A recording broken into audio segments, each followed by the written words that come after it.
Osteoarthritis एक degenerative disease है जो कि लार्ज जॉइंट से स्मॉल जॉइंट की तरफ जाती है। आर्थराइटिस और जगह नहीं होता, हिप के अंदर भी होता है। आपके शोल्डर के अंदर आवाज आने लगी कि जहाँ पेशेंट का अगर वेट बढ़ा, जहाँ पेशेंट की एज 40 to 50 और 50 प्लस गई, पेशेंट की शिकायत आने लगती है कि मेरे घुटने के अंदर पेन आने लगा। S1, this is the S2। S2 level से बॉडी का जो सेंटर ऑफ ग्रेविटी है वो पास होके जाती है। वो 50 किलो उसकी वो बर्दाश्त करने की है और आपने वेट उस पर 80 केजी या 90 केजी डाल दिया। Doctor Mohammad Kaleem and my specialization is a physiotherapy. I'm master in sport medicine. So here we have one topic. The topic name is osteoarthritis. So osteoarthritis क्या है? Osteoarthritis, it is related to the joints. It is related to the bone. Okay? Osteo means bone.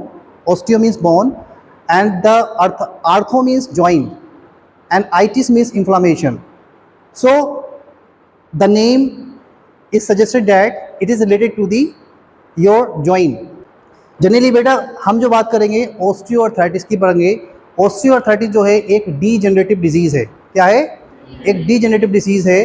Degeneration का मतलब क्या है कि आपका जो joints के अंदर जो स्ट्रक्चर है, द स्ट्रक्चर में बी ऑफ कार्टिलेज, स्ट्रक्चर में be of the synovial layer, the structure में बी ऑफ फ्लूइड।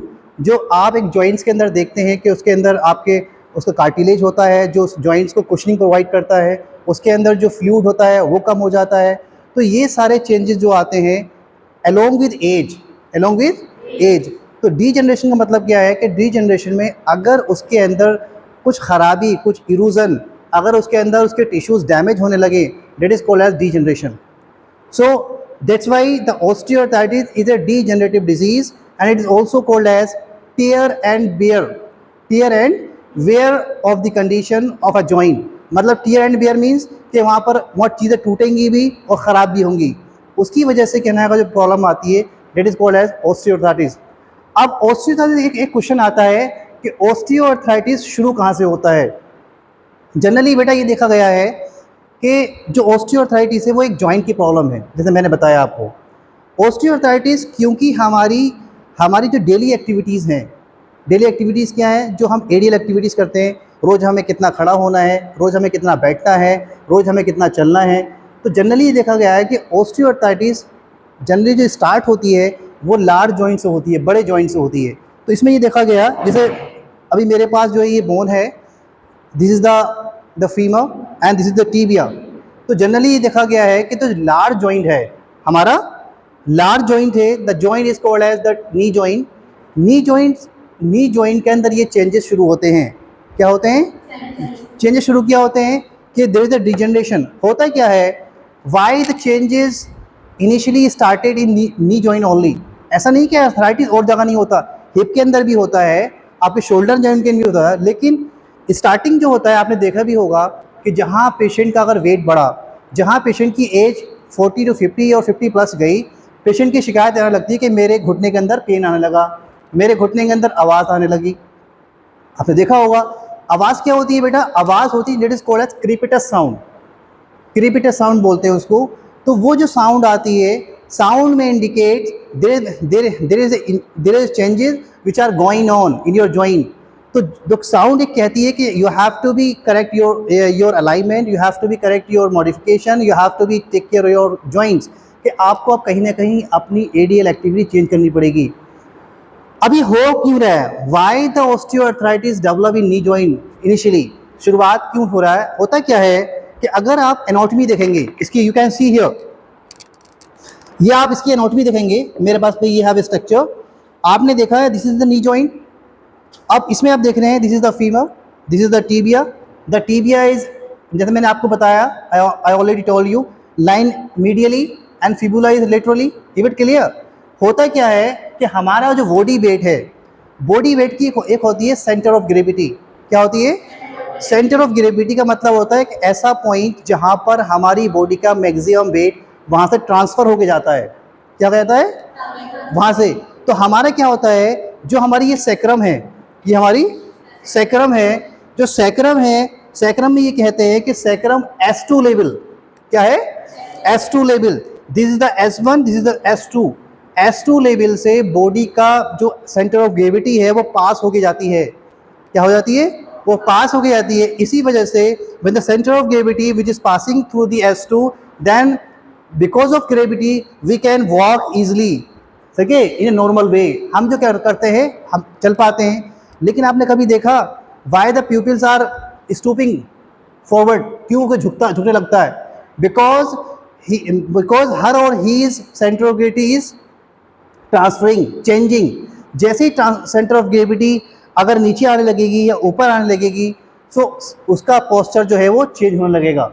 क्यों? क्योंकि because of muscles weakness, because of bone weakness, because of pain, बहुत सारी चीज़ें हो सकती हैं। मेरी बात समझ रहे हैं आप? आर यू अंडरस्टूड मैं क्या कहना चाह रहा हूँ? अब इसमें मैं बताना ये चाह रहा था कि जो सेंटर ऑफ ग्रेविटी होती है, यहाँ से जाकर जो हमारा ये है, ये मीडियल कॉन्डाइल है। This is the medial condyle of femur and this is the medial condyle of tibia. तो मीडियल कॉन्डाइल के यहाँ से निकलकर मीडियल कॉन्डाइल से होकर जाती है। क्या जाती है? मीडियल कॉन्डाइल से होकर जाती है। इसी वजह से जो फर्स्ट इनिशियल चेंजेस आते हैं, फर्स्ट इनिशियल चेंजेस आते हैं बोन के अंदर, वो मीडियल कॉन्डाइल में पहले आते हैं। क्या आते हैं? हाँ। तो इस जॉइंट के अंदर जो चेंजेस और पेन शुरू होता है, इसीलिए क्योंकि सबसे ज़्यादा वजन जो है वो मीडियल कॉन्डाइल में ट्रांसफ़र होता है। तो पेशेंट ये कहता है कि डॉक्टर साहब मेरे जो है अंदर की साइड कहने का पेन शुरू हो गया। क्या हो गया? अंदर की पेन बहुत ज़्यादा हो रहा है, इसलिए मैं अपने बेंडिंग नहीं कर पाती या कर पाता, मैं चल नहीं पाता, जब मॉर्निंग में उठता मेरे बहुत तकलीफ होती है। अब इसको हमें कैसे डायग्नोज करना है कि whether the patient had developed osteoarthritis और नॉट, मतलब उसको ऑस्टियोआर्थराइटिस है भी या नहीं है। First of all you have to be differentiate, आपको ये देखना पड़ेगा कि अगर यंग पेशेंट है और यंग पेशेंट का अगर वेट नॉर्मल है, क्या है? वेट नॉर्मल है, तो आपको ये एहसास हो जाना चाहिए कि इसको ऑस्टियोआर्थराइटिस डेवलप इतनी जल्दी नहीं होगा, इसको ऑस्टियोआर्थराइटिस नहीं है। हो सकता है कि जनरली कहीं चोट लग गई हो, जनरली हो सकता है कि इसको कोई पेन हो गया हो, या कोई मसल वीकनेस हो गई हो, कोई इंजरी हो गई हो, उसकी वजह से पेन हो सकता है। लेकिन अगर यंग पेशेंट है विद ओबीज, अगर हैवी वेट है, मान लीजिए एक पेशेंट आया आपके पास और उसकी एज 30 to 35 है, लेकिन वज़न इतना ज़्यादा है जस्ट डबल, तो भाई जैसी बात है आप किसी जॉइंट्स पे उसकी जो टेंडेंसी है उस जॉइंट की, वो 50 किलो उसकी वो बर्दाश्त करने की है, और आपने वेट उस पर 80 केजी या 90 केजी डाल दिया, तो जाहिर सी बात है along with times 2 year 3 year 5 years तो चेंजेस आना शुरू हो जाएंगे। तो उसके अंदर बिकॉज ऑफ हैवी वेट उसके अंदर ऑस्टियोआर्थराइटिस डेवलप होने शुरू हो जाएगा। एक बात, लेकिन अब बात आती है कि अगर किसी पेशेंट की एज है, उसकी एज है 50 प्लस, उसकी वजह 60 ईयर, तो ये भी होता है कि along with as there will be some osteoarthritic changes may be occur. तो एज से रिलेटेड भी ये चीज़ होती है। लेकिन कभी कभी ऐसा भी देखा गया है, कुछ पेशेंट हैं वो डेली एक्टिविटीज़ में रहते हैं, अपनी एक्सरसाइज करते हैं, रूटीन में रहते हैं, तो उनको वो चेंजेस जल्दी नहीं आते। आपने देखे भी वो 70 साल का इंसान है और उसको कोई प्रॉब्लम ही नहीं है जॉइंट्स की, लेकिन एक पेशेंट है वो 40 साल का है और उसके सारे जॉइंट जवाब दे गए। तो ये क्या हो रहा है? क्योंकि उसकी लाइफ जो है वो उसको रूटीन में नहीं ला रहा। ये आप तक क्लियर है कि what is the osteoarthritis? Osteoarthritis एक डिजेनरेटिव डिजीज़ है जो कि लार्ज जॉइंट से स्मॉल जॉइंट की तरफ जाती है। पहले नी जॉइंट इन्वॉल्व होगा, फिर आपका हिप जॉइंट इन्वॉल्व होगा, फिर आपका शोल्डर जॉइंट आएगा, इस तरह से एंकल जॉइंट आएगा, देन इनिशियली धीरे धीरे स्पाइन की तरफ वो जाने लगेगी। Is it clear? अब हम बात करना चाह रहे हैं कि ऑस्टियोआर्थराइटिस, अच्छा इसमें देखा गया है कि ऑस्टियोआर्थराइटिस बेटा दो तरह का होता है। There are 2 types of osteoarthritis. एक होता है प्राइमरी ऑस्टियोआर्थराइटिस, एक होता है सेकेंडरी ऑस्टियोआर्थराइटिस। प्राइमरी ऑस्टियोआर्थराइटिस क्या होता है कि जो उसको होना ही होना है, और वो होता है कि एक पेशेंट की अगर एज है, एज से रिलेटेड कोई चीज़ अगर है, द पेशेंट इन बिटवीन 50 और 60 और 60 to 70, तो it means there may be changes of the osteoarthritic changes may be there. Is it clear? लेकिन सेकेंडरी क्या कहता है? सेकेंडरी का मतलब होता है कि सेकेंडरी कॉज की वजह से आर्थराइटिस हो गया। सेकेंडरी कॉज क्या हुआ?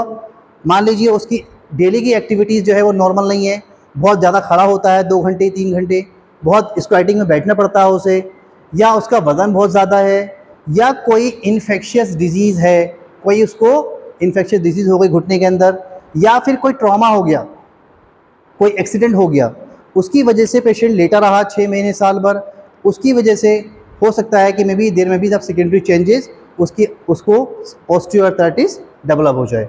Is it clear?